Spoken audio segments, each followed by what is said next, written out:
you want to remove infected myrtle plants and safely dispose of the waste yourself, go to the MPI website and find this document. The process for removing an infected plant.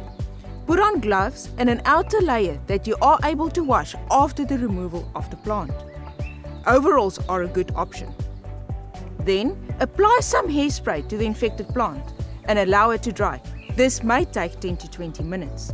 It is important to make sure that all the spores on the infected plant are well covered with the hairspray.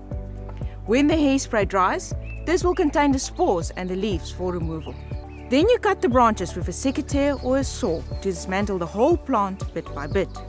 If it is a really small plant, simply place the bag over the plant and either dig it out in one piece or cut the trunk to remove it. If you have a large tree and limited infection over the entire tree, you could use this protocol to remove an infected branch all the way back to the trunk rather than removing the entire tree. Then place the cuttings into a large black rubbish bag, ensuring that you can still seal the bag at the top. Tip 1 liter of water into the bag and seal the bag tightly. This is approximately a jug of water or a large drink bottle full. Outer clothing or overalls should be taken off and placed into the bag. This can be taken home and washed normally in a hot or cold wash with detergent. Clean all equipment you have used. This can be done by wiping the equipment with methylated spirits. A 5% bleach concentration bath can also be used. Equipment will need to be soaked for 20 minutes, then rinsed and dried.